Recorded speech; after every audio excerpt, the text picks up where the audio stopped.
ঠাকুরের রাতুল চরণে প্রণাম জানিয়ে, আরাধা জগৎজননী বড় মায়ের রাতুল চরণে প্রণাম জানিয়ে, পরম পূজ্যপাদ বরদার চরণে প্রণাম জানিয়ে, পূজনীয় আচার্যদেবের চরণে প্রণাম জানিয়ে সকলকে আমার আনন্দিত জয়গুরু বলে আলোচনা প্রসঙ্গে সপ্তম খণ্ডে 29শে মাঘ 1352 সাল মঙ্গলবার রাত 8টা আন্দাজ হবে শ্রী ঠাকুর মাতৃমন্দিরের পিছন দিকে বকুল গাছের পাশে একখানি বেঞ্চে বসে আছেন সুশীল বসু, ভোলানাথ সরকার, চুনি রায়চৌধুরী, কেদার ভট্টাচার্য, হরেন বসু প্রভৃতি আছেন। ফরিদপুর থেকে নরেশবাবু বলে এক ভদ্রলোক এসেছেন। তিনি প্রণাম করে একখানি বেঞ্চিতে বসলেন। ধীরে ধীরে কথাবার্তা শুরু হলেও নরেশবাবু প্রশ্ন করলেন, আমরা যদি শুধুমাত্র বস্তুতান্ত্রিক জগৎ নিয়ে থাকি, আত্মিক জগতে ধার না ধারি, তাতে ক্ষতি কী? সেজে ঠাকুর, আত্মা মানে বস্তুর পেছনে যা থেকে বস্তুকে বাস্তবভাবে অবস্থান করাচ্ছে। বস্তু যেটাকে বলছি তারও সূক্ষ্ম হতে সূক্ষ্মতর রূপ আছে, যত এগোই আর চাইতেই সূক্ষ্মতর রূপ আছে। ব্রহ্মের রীতি নাই, এক সময় অন্যকে ব্রহ্ম বলেছি, তারপর দেখছে ওখানে তো শেষ নয়, তারপর প্রাণকে ব্রহ্ম বলছে, প্রাণকে ব্রহ্ম বলে পরে আবার বলছে মনই ব্রহ্ম, মনের পর বিজ্ঞানকে ব্রহ্ম বলছে, বিজ্ঞানের পর আনন্দকে ব্রহ্ম বলছে। তাই বলে অন্নময় কোষ, প্রাণময় কোষ, মনোময় কোষ, বিজ্ঞানময় কোষ, আনন্দময় কোষ বিজ্ঞানের মতো এগিয়ে এগিয়ে যাচ্ছে। ফল কথা যার উপর যা কিছু দাঁড়িয়ে আছে তাকে উপেক্ষা করলেই সবই হারাবো। আমাদের উন্নতির জন্যই জানার পরিধি বাড়াতে হবে। যতটুকু জানি সেইটুকুকেই সবখানে ধরে নিয়ে বসে থাকলে আমাদের ক্রমাদিগমনও খতম হয়ে যাবে ওখানেই। নরেশবাবু, কমিউনিস্টরা ভগবান মানতে চায় না সেজে ঠাকুর। ওরা যে বাদ মানে সেই বাদের উৎস যারা, যথা মার্কস, লেনিন ইত্যাদি, তাদেরও মানে। সেই মানা না থাকলে সংগতি হতো না। লেনিন গ্রেডের জন্য যে অত যুদ্ধ করলো, লেনিনের প্রতি ভবানুকম্পিতা না থাকলে কিন্তু অমন করে পারত না। বোটা নেই, ফল হয়েছে এমন হয় না, ওদের বোটা আছেই। আমরা হয়তো অবতার মহাপুরুষকে যে চোখে দেখি, ওরা হয়তো মার্কস লেনিনকে সেই চোখে দেখে, অথচ হয়তো স্বীকার করে না। আমরা ঋষিদের কথাকে আপ্তবাক্য বলে মানি। ভগবান আছেন কি না আছেন অঙ্কের মতো কষে হয়তো বের করা যায় না, কিন্তু যারা ঝাঁপ দিয়েছে, করেছে, অনুভব করেছেন, তাদের অনুসরণ করে বোঝা যায়। ব্রহ্মবিদ ব্রহ্মৈব ভবতি। ভগবানকে জানা মানে ভগবানের হয়ে ওঠা। ভগবান মানে শৈলেশ্বর্যবান। শৈলেশ্বর্যবান কোনো পুরুষকে ভালোবেসে অনুসরণ করতে করতে মানুষ নিজে শৈলশ্বর্যবান হয়ে ওঠে এবং যে কারণে বা শক্তি থেকে যা কিছুর উদ্ভেদ তা বোধ করে। আমাদের বেঁচে থাকা চাই, বাঁচতে বাড়তে যা করতে হয় অবশ্য করণীয়, যা তাই ধর্ম। তার মধ্যে বাঁচা বাড়া বিজ্ঞানী অর্থাৎ ঋষিদের মানা আছে। আমরা কোনোটাই উপেক্ষা করি না, যা পূর্ব পরম্পরা অস্বীকার না করে, বাঁচা বাড়ার কিছু না করে প্রেরিত বা অবতার কথা আমাদের ভালো না লাগতে পারে, কিন্তু ওই কথা যে বস্তুকে বোঝায় তা আমাদের মানতেই হবে। মানুষ আকাশে ভগবানকে মানুক না মানুক, বাস্তব ভগবানকে না মেনে উপায় নেই, কারণ ভগবান মানে ভজমান, যিনি জীবনবৃদ্ধির উপযোগী, সর্বতোমুখী, সেবা পরিষেবন বাস্তবভাবে রত। তাকে মানলে তার উৎসকে মানা আসে। যেমন করে যা করলে যা হয়, তেমন করে তা করলে তা হয়, এইটাই বেদ। নরেশবাবু, কতদিনে কীভাবে ভারতে স্বাধীনতা হবে? সেজে ঠাকুর, নিজেরা স্বাধীন না হলে কি স্বাধীনতা আসে? স্বাধীনতা দিলেও তো আসে না। এক আদর্শে সংহত হয়ে প্রত্যেকের জন্য প্রত্যেকে হলে স্বাধীনতা আপনিই আসে। আমি অধীনতা বুঝি না, স্বাধীনতা বুঝি। জন্ম মানে অধীনতা, জন্ম নিতেই মা বাপ লাগে। অধীনতা কোথায়? স্বাধীনতার ভিতর আছে প্রীতিপ্রসূত সেবা, কান ধরে করা নয়, প্রাণ ধরে করা। ধাতুগত অর্থ শুনেছি প্রিয়ের বাড়ি, আর লিবারেটি মানে শুনেছি বৃদ্ধি, বাঁচা বাড়া। পরস্পর পরস্পরের বাঁচা বাড়ার সহায় যখন হয়, আদর্শ স্বার্থে স্বার্থান্বিত হয়ে, তখনই আসে সত্যিকার স্বাধীনতা। যেমন আমরা দেখতে পাই আমাদের শরীর বিধানে, কোনো অঙ্গ প্রত্যঙ্গ বেঁচে থাকতে পারে না যদি পরস্পর পরস্পরে বাঁচা বাড়া সহায়ক না হয়। বাংলা যদি বিহারের জন্য না হয়, প্রত্যেক প্রদেশের যদি প্রত্যেক প্রদেশের জন্য না হয়, প্রত্যেক দল যদি প্রত্যেক দলের জন্য না হয়, প্রত্যেক সম্প্রদায় যদি প্রত্যেক সম্প্রদায়ের জন্য না হয়, প্রত্যেক ব্যক্তি যদি প্রত্যেক ব্যক্তির জন্য না হয়, তবে স্বাধীনতা আসে না। জগন্নাথ রায় এসে দাঁড়াতেই শ্রী ঠাকুর জিজ্ঞাসা করলেন, তোর কাজ কাম কেমন চলিতেছে? জগন্নাথ দা ভালো। শেষ ঠাকুর, নিজে কৃতকার্য হওয়া লাগবে, আর চেষ্টা করা লাগবে অন্য কতজনকে কৃতকার্য করে তোলা যায়। শ্রী ঠাকুর সুশীলদাকে বললেন, দাদার খাওয়া থাকার ব্যবস্থা ঠিক আছে তো? সুশীলদা, হ্যাঁ। সেজে ঠাকুর, দেখবেন যেন কষ্ট না হয়। নরেশবাবু, সমাজতন্ত্রীরা যেন সংগ্রামের কথা বলে, গান্ধীজি বলেন শ্রেণী সহযোগিতার কথা, কোনটি ঠিক? সেজে ঠাকুর, বৃদ্ধির পথে শ্রেণীর সহযোগ হবে আমাদের লক্ষ্য। ছোটকে বড় করব, বড়কে ছোট করব না। বৈশিষ্ট্যের পথে প্রত্যেকে বিহিত বিকাশ যাতে হয় তাই করব। বর্ণ এমন একটা অকাঠ্য জিনিস যা ভাঙতে গেলেই নিজেরাই ভাঙা পড়ব। নরেশবাবু, ভারতের অন্যান্য জাতিরাও তো বর্ণাশ্রম ভালো চোখে দেখবে না। তারপর ধনী শ্রমিক সংঘর্ষ তো থাকবেই। ধনিকের অত্যাচার যতদিন থাকবে ততদিন সংঘর্ষ অবসম্ভাবী। সেজে ঠাকুর, বিভিন্ন শ্রেণীর সহযোগিতা কথাটা ঠিক। সেই সহযোগিতা না আসা পর্যন্ত অসামঞ্জস্য ঘুচবে না। অত্যাচার করে কেন সেও দেখতে হবে, অত্যাচারিত হয় কেন সেটাও দেখা চাই। মালিকদের ভিতর শ্রমিককে না দিয়ে পুষ্ট হয়ে চাওয়ার ভাব দেখা যায়। আবার শ্রমিকরা অনেক সময় শ্রমকুণ্ঠ অথচ চাহিদা প্রবল চাইবে, কিন্তু করবে না। নিজেদের যোগ্যতা বাড়াবে না, কাজ বুঝে নিতে গেলে অযথা চটবে। এই দুটোই অন্যায়। জনসাধারণের মধ্যে এই শিক্ষা ও ভাববোধ খুব ভালো করে চালানো দরকার যে ফাঁকি দিয়ে কেউ বড় হতে পারে না, আর প্রত্যেকেই দাঁড়াতে হবে তার বৈশিষ্ট্যের উপর, যোগ্যতার উপর।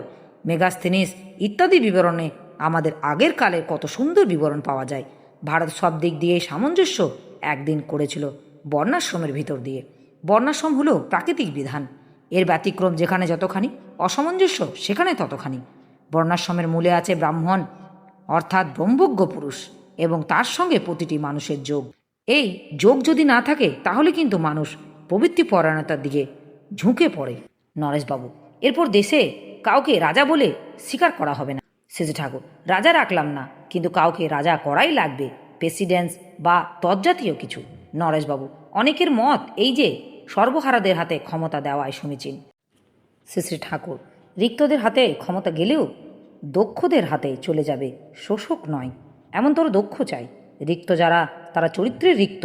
দক্ষ যদি পরিপূরণী না হয় তবে তাকে আবার বদলাবে। সহযোগিতার বদলে সংগ্রামকে যদি প্রাধান্য দেওয়া হয় এবং শ্রেণীবিন্যস্ত সমাজের পরিবর্তে যদি শ্রেণীহীন সমাজ গঠন করা হয়, তবে তাতে যারা অসুবিধা বোধ করবে তারা আবার তখনকার সমাজ ব্যবস্থার সঙ্গে অসহযোগিতা করে সংগ্রাম করে শ্রেণীবিন্যস্ত সমাজ গঠন করতে চেষ্টা করবে। এই সংগ্রাম লেগেই থাকবে। কিন্তু আমাদের বিধানে দেখুন, বিপ্র, ক্ষৈত্র, বৈশ্য, শূদ্রের কাউকে বাদ দিয়ে কারো চলবার জো নেই। প্রত্যেকের পক্ষে অপরিহার্য। আর দেখেন, উপযুক্ত মানুষ তৈরি করা লাগবে। এর জন্য চাই উপযুক্ত জন্মগত সম্পদ, নইলে শুধু বাইরের চেষ্টায় হবে না, সব দিক ঠিক করা লাগবে, তবে তো হবে। বিয়ে থাওয়া যদি ঠিকমতো না হয়, ভালো মানুষ যদি না জন্মে, তাহলে কিন্তু কিছুই হবে না। নরেশবাবু, যত ভালো মানুষ হোক, পারিপার্শ্বিকের প্রভাব অস্বীকার করা যায় কিভাবে? শ্রী ঠাকুর, অস্বীকার করার জো নেই। ফলকথা, আদর্শ, অহং, পারপার্শ্বিক এর মধ্যে সামঞ্জস্য যত থাকে তত জীবনেও যা কিছু গড়ে, অসামঞ্জস্য যত হয় তত ভাঙে। নরেশবাবু, অনেকের ধারণা সমাজটাকে যদি শ্রেণীহীন করা যায় তাহলে বহু দ্বন্দ্ব কমে যাবে। সেজে ঠাকুর, শ্রেণী তুলে দিলে ঘুরে ঘুরে আবার সেখানেই আসা লাগে। সব যদি একাকার হয় কেউ টেকে না। বৈচিত্র্য না থাকলে বিকাশ হয় না। বৈশিষ্ট্য অনুযায়ী পরস্পরের আদান প্রদান সংঘাত আছে বলেই জীবনের চেতনা ও বৃদ্ধিতে বিধৃত হয়ে থাকার পথ খোলা আছে প্রত্যেকের। নচেত জীবনীয় পরিপোষণ, পরিপূরণ ও প্রতিযোগিতামূলক প্রচেষ্টার অভাবে মানুষ নিথর হয়ে যাবে। পৃথিবীতে কম রকম ঢেউ আসে যায়, কিন্তু তাতে মানুষের চিরন্তন প্রকৃতি বদলে যায় না। আর তার পরিপূরণী মানুষ চাই বলেই চিরন্তন জিনিসগুলিকে মানুষ বেশি দিন এড়িয়ে চলতে পারে না। রাশিয়ায় নাকি ধর্মকে নির্বাসন দিয়েছিল, কিন্তু শুনেছি আবার চার্চকেও স্বীকার করেছে। নারী পুরুষ সমান বলেছিল, এখন নাকি আবার সহশিক্ষা তুলে দিচ্ছে, মেয়েদের গৃহকর্মে নিপুণ করে তুলতে চেষ্টা করছে। তাই বলি, গ্লানি নষ্ট করুন, গলদ দূর করুন। সোজা পথ থাকতে খামাকা ভুগে লাভ কি? ঘুরে ঘুরে আপনার কাছেই তো আসছে ওরা।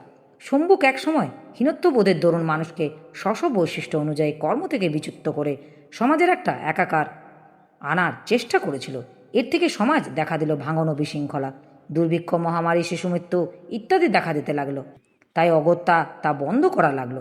অনেক রকম পরীক্ষাই তো আমাদের সমাজ ব্যবস্থার উপর দিয়ে হয়ে গেছে, আবার নতুন করে পরীক্ষার দরকার কি? গ্লানি দেখে কাঠামো সদ্য যদি বদলে দিয়ে তাহলে তা হবার তা। আর ফিরে পাবো কিনা কে জানে নরেশবাবু। সাম্প্রদায়িক দ্বন্দ্ব তো আমাদের মিলনের এক প্রধান অন্তরায় হয়ে দাঁড়িয়েছে সেজে ঠাকুর। মুসলমান ধর্ম হিন্দু ধর্ম আলাদা নয়, প্রেরিত পুরুষদের সবারই এক কথা। তাদের প্রত্যেকেই মানা লাগবে। যিনি পূর্ববর্তীকে অস্বীকার করে তিনি যতই বড় হোক না কেন তাকে মানবার কথা নেই।